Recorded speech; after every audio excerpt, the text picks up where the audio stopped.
Las venas abiertas de América Latina, por Eduardo Galeano. Historia inmediata. Hemos guardado un silencio bastante parecido a la estupidez. Proclama insurreccional de la Junta tuitiva en la ciudad de La Paz, 16 de julio de 1809. Introducción. 120 millones de niños en el centro de la tormenta.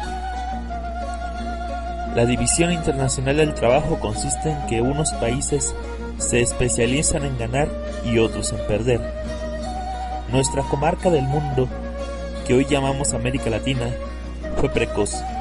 Se especializó en perder desde los remotos tiempos en que los europeos del Renacimiento se abalanzaron a través del mar y le hundieron los dientes en la garganta. Pasaron los siglos y América Latina perfeccionó sus funciones. Esta ya no es el reino de las maravillas, donde la realidad derrota la fábula y la imaginación era humillada por los trofeos de la conquista, los yacimientos de oro y las montañas de plata.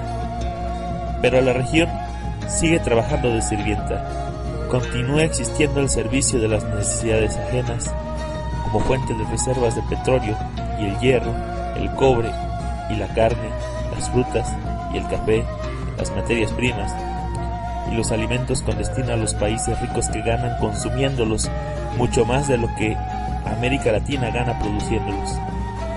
Son mucho más altos los impuestos que cobran los compradores que los precios que reciben los vendedores.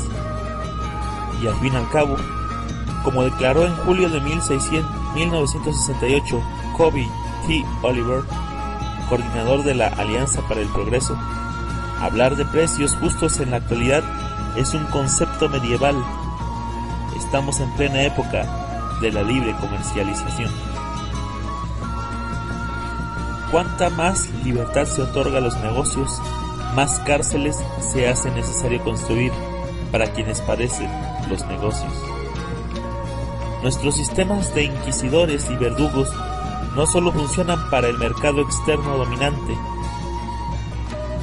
proporcionan también caudalosos manantiales de ganancias que fluyen de los empréstitos y las inversiones extranjeras en los mercados internos dominados.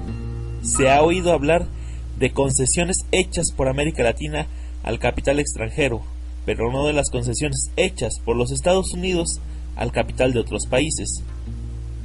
¿Es que nosotros no damos concesiones? Advertía allá por 1913 el presidente norteamericano Woodrow Wilson. Él estaba seguro. Un país, decía, es poseído y dominado por el capital que en él se haya invertido. Y tenía razón. Por el camino hasta perdimos el derecho de llamarnos americanos, aunque los haitianos y los cubanos ya habían asomado a la historia como pueblos nuevos un siglo antes que los peregrinos de Mayflower se establecieran en las costas de Plymouth. Ahora América es, para el mundo, nada más que los Estados Unidos.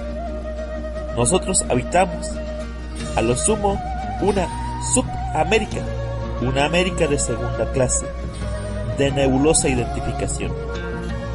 ¿Es América Latina la región de las venas abiertas? Desde el descubrimiento hasta nuestros días, todo se ha transmutado siempre en capital europeo o, más tarde, norteamericano, y como tal, se ha acumulado y se acumula en los lejanos centros de poder. Todo, la tierra, sus frutos y sus profundidades ricas en minerales, los hombres y su capacidad de trabajo y de consumo, los recursos naturales y los recursos humanos, el modo de producción y la estructura de clases de cada lugar han sido sucesivamente determinados desde fuera por su incorporación al engranaje universal del capitalismo. A cada cual se le ha asignado una función, siempre en beneficio del desarrollo de la metrópoli extranjera de turno, y se ha hecho infinita la cadena de las dependencias sucesivas, que tiene mucho más de 2 eslabones, y que por cierto también comprende, dentro de América Latina, la opresión de los países pequeños por sus vecinos mayores, y fronteras adentro de cada país la explotación que las grandes ciudades y los puertos ejercen sobre sus fuentes internas de víveres y mano de obra. Hace 4 siglos ya habían nacido 16 de las 20 ciudades latinoamericanas más pobladas de la actualidad. Para quienes coinciden la historia como una competencia, el atraso y la miseria de América Latina no son otra cosa que el resultado de su fracaso. Perdimos, otros ganaron. Pero ocurre que quienes ganaron gracias a que nosotros perdimos. La historia del subdesarrollo de América Latina integra, como se ha dicho, la historia del desarrollo del capitalismo mundial. Nuestra derrota estuvo siempre implícita en la victoria ajena. Nuestra riqueza ha generado siempre nuestra pobreza para alimentar la prosperidad de otros. Los imperios y sus caporales nativos, en la alquimia colonial y neocolonial, el oro se transfigura en chatarra y los alimentos se convirtieron en veneno. Potosí, Zacatecas y Oruro Preto cayeron en picada desde la cumbre de los esplendores de los metales preciosos al profundo agujero de los socavones vacíos, y la ruina fue el destino de la pampa chilena del salitre y de la selva amazónica del caucho, el nordeste azucarero de Brasil, los bosques argentinos del Quebracho o ciertos pueblos petroleros del lago Maracaibo tienen dolorosas razones para creer en la mortalidad de las fortunas que la naturaleza otorga y el imperialismo usurpa. La lluvia que irriga a los centros del poder imperialista ahoga los vastos suburbios del sistema. Del mismo modo y simétricamente, el bienestar de nuestras clases dominantes hacia adentro, dominadas desde afuera, es la maldición de nuestras multitudes condenadas a una vida de bestias de carga. La brecha se extiende hacia mediados del siglo anterior. El nivel de vida de los países ricos del mundo excedía en 50% el nivel de los países pobres. El desarrollo desarrolla la desigualdad. Richard Nixon anunció en abril de 1969, en discurso ante la OEA, que a fines del siglo XX el ingreso per cápita en Estados Unidos sería 15 veces más alto que el ingreso en América Latina. La fuerza del conjunto del sistema imperialista descansa en la necesaria desigualdad de las partes que lo conforman, y esa desigualdad asume magnitudes cada vez más dramáticas. Los países opresores se hacen cada vez más ricos en términos absolutos, pero mucho más en términos relativos, por el dinamismo de la disparidad creciente. El capitalismo central puede darse el lujo de crear y creer sus propios mitos de opulencia, pero los mitos no se comen, y bien lo saben los países pobres que constituyen el vasto capitalismo periférico. El ingreso promedio de un ciudadano norteamericano es 7 veces mayor que el de un latinoamericano y aumenta a un ritmo de 10 veces más intenso.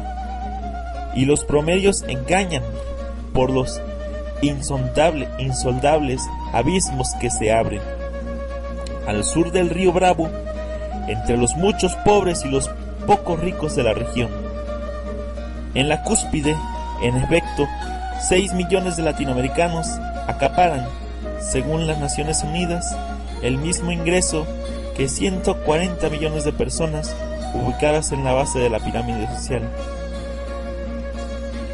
Hay 60 millones de campesinos cuya fortuna asciende a 25 centavos de dólar por día. En el otro extremo, los proxenetas de la desdicha se dan el lujo de acumular 5 millones de dólares en sus cuentas privadas de Suiza o Estados Unidos y derrochan en la ostentación y el lujo estéril, ofensa y desafío, y en la inversión total los capitales que América Latina podría destinar a la reposición, ampliación y creación de fuentes de producción y trabajo.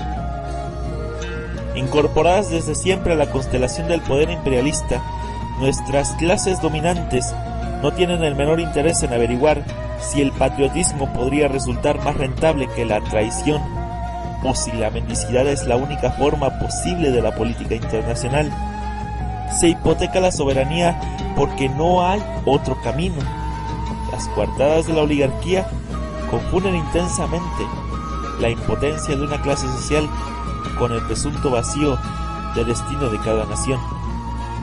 Josué de Castro declara: yo, que he recibido un premio internacional de la paz, pienso que, infelizmente, no hay otra solución que la violencia para la América Latina. 120 millones de niños se agitan en el centro de esta tormenta. La población de América crece como ninguna otra. En medio siglo se triplicó con creces. Cada minuto muere un niño de enfermedad o hambre. Pero en el año 2000 habrá 650 millones de latinoamericanos y la mitad tendrá menos de 15 años de edad. Una bomba de tiempo. Entre los 280 millones de latinoamericanos que hay, a fines de 1970, 50 millones de desocupados o subocupados y cerca de 100 millones de analfabetos. La mitad de los latinoamericanos viven apiñados en viviendas insalubres. Los tres mayores mercados de América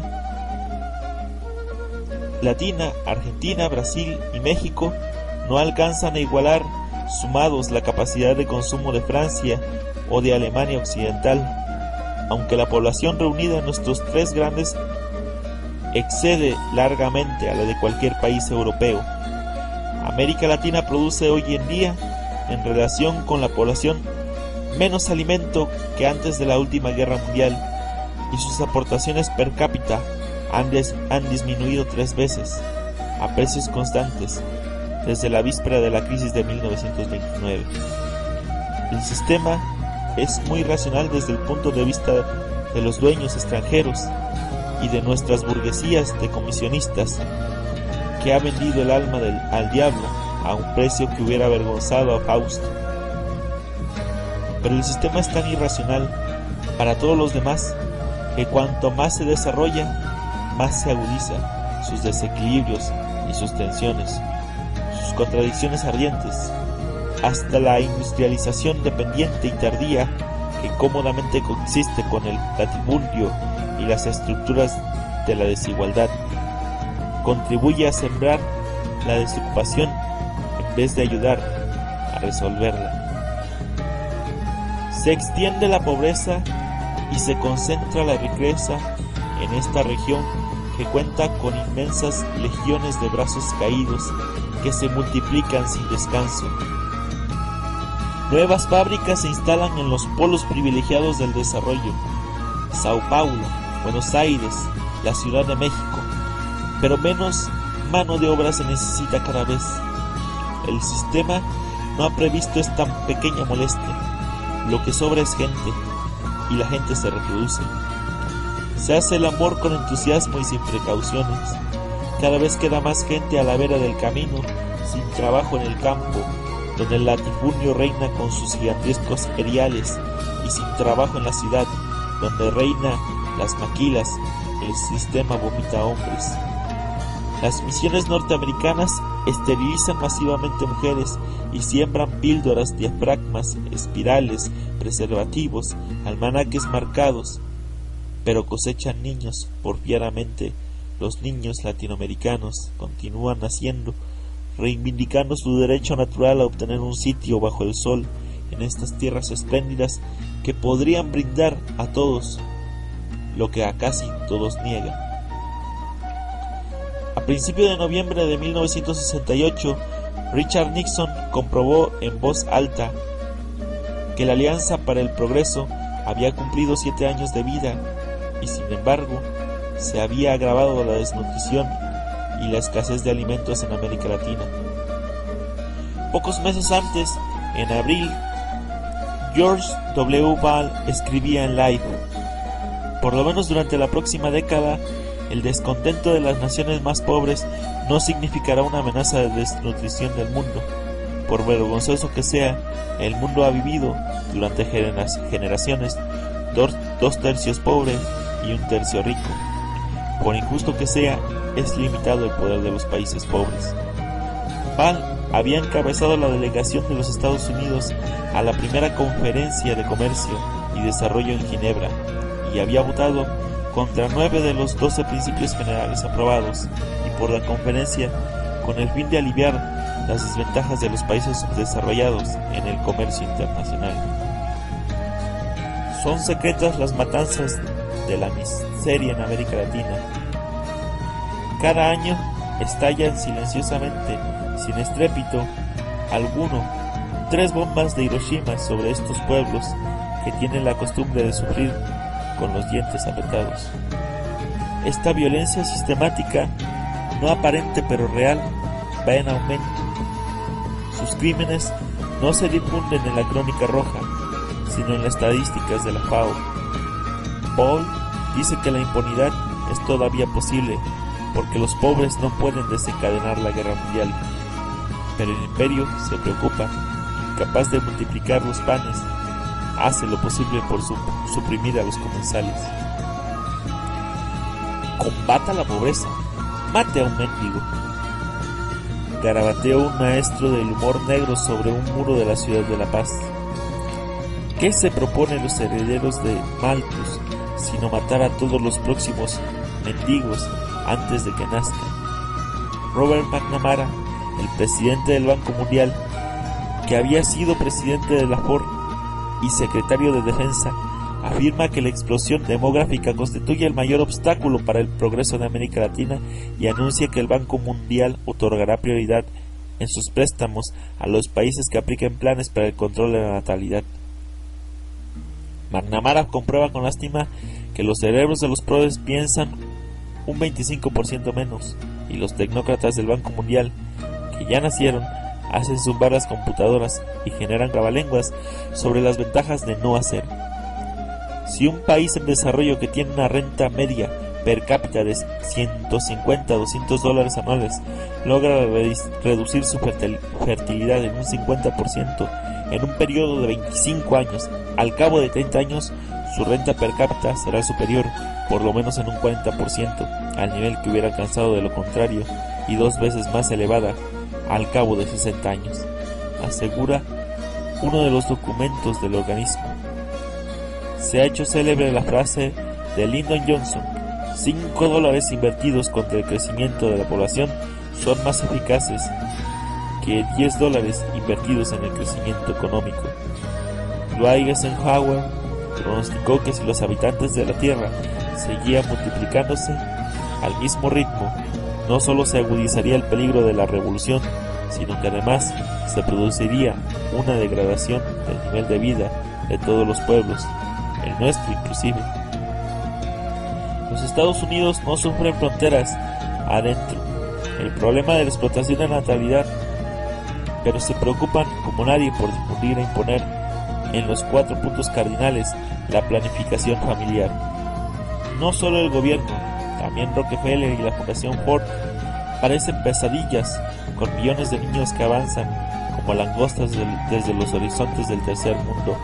Platón y Aristóteles se habían ocupado del tema antes que Malthus y McNamara. Sin embargo, en nuestros tiempos, toda esta ofensiva universal cumple una función bien definida.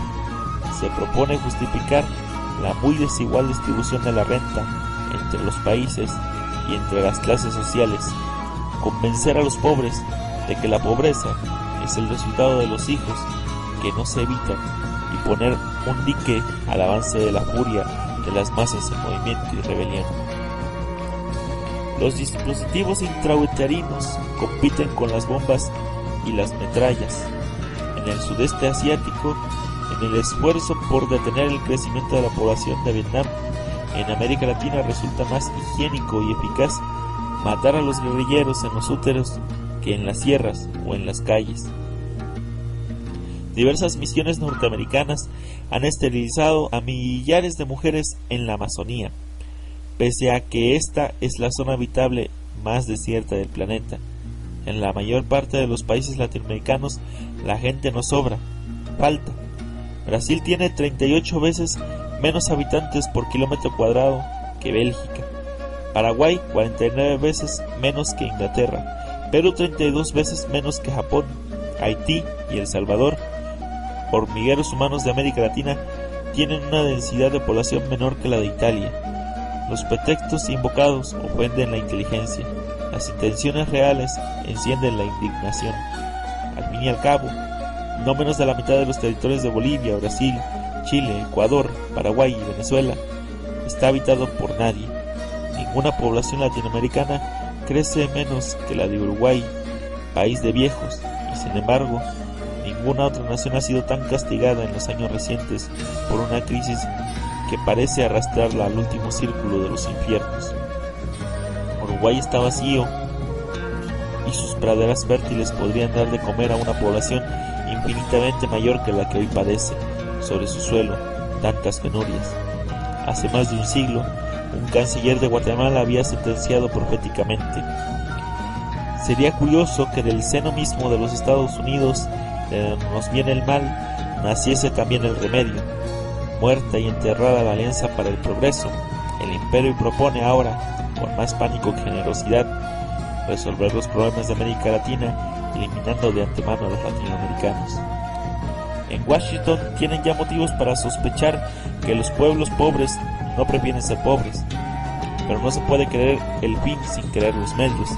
Quienes niegan la liberación de América Latina niegan también que nuestro único renacimiento posible, y de paso absuelven a las estructuras en vigencia. Los jóvenes se multiplican, se levantan, escuchan. ¿Qué les ofrece la voz del sistema? El sistema habla un lenguaje surrealista, propone evitar los nacimientos en estas tierras vacías, opina que faltan capitales en países donde los capitales sobran, pero se desperdician. Denomina ayuda a la ortopedia deformante de los empréstitos y al drenaje de las riquezas que las inversiones extranjeras provocan. Convoca a los latifundistas a realizar reformas agrarias y a la oligarquía a poner en práctica la justicia social. La lucha de clases no existe, se decreta más que por culpa de los agentes foráneos que la encienden, pero en cambio existen las clases sociales, y a la opresión de una por otras se le denomina el estilo occidental de vida. Las expediciones criminales de los marines tienen por objeto restablecer el orden y la paz social, y las dictaduras adictas a Washington fundan en la cárcel el Estado de Derecho y prohíben las huelgas y aniquilan los sindicatos para proteger la libertad de trabajo. ¿Tenemos todo prohibido? Salvo cruzarnos de brazos. La pobreza no está escrita en los astros. El subdesarrollo no es el fruto de un oscuro designio de Dios. Corren años de revolución, tiempos de redención. Las clases dominantes ponen las barbas en remojo y a la vez anuncian el infierno para todos. En cierto modo, la derecha tiene razón cuando se identifica a sí misma con la tranquilidad y el orden. Es el orden, en efecto, de la cotidiana humillación de las mayorías, pero orden al fin. La tranquilidad de que la injusticia siga siendo injusta y el hambre hambrienta. Si el futuro se transforma en una caja de sorpresas, el conservador grita, con toda razón, me han traicionado. Y los ideólogos de la impotencia, los esclavos que se miran a sí mismos con los ojos del amo, no demoran en hacer escuchar sus clamores. El águila de bronce del Maine, derribada el día de la victoria de la Revolución Cubana, yace ahora abandonada, con las alas rotas, bajo el portal del barrio viejo de La Habana. Desde Cuba en adelante, también otros países han iniciado, por distintas vías y con distintos medios, la experiencia del cambio. La perpetuación del actual orden de las cosas es la perpetuación del crimen. Los fantasmas de todas las revoluciones estranguladas o traicionadas a lo largo de la torturada historia latinoamericana se asoman en las nuevas experiencias. Así como los tiempos presentes habían sido presentidos y engendrados por las contradicciones del pasado, la historia es un profeta con la mirada vuelta hacia atrás. por lo que fue y contra lo que fue, anuncia lo que será. Por eso en este libro que quiero ofrecer una historia del saqueo y a la vez contar cómo funcionan los mecanismos actuales de despojo. Aparecen los conquistadores en las carabelas y cerca los tecnócratas en los jets, Hernán Cortés y los infantes de marina, los corregidores del reino y las misiones del Fondo Monetario Internacional, los dividendos de los traficantes de esclavos y las ganancias de la General Motors, también los héroes derrotados y las revoluciones de nuestros días, las infamias y las esperanzas muertas y resurrectas, los sacrificios fecundos. Cuando Alexander von Humboldt investigó las costumbres de los antiguos habitantes indígenas de la meseta de Bogotá, supo que los indios llamaban Quiica a las víctimas de las ceremonias rituales. Quiica significa puerta. La muerte de cada elegido abría un nuevo ciclo de 185 lunas.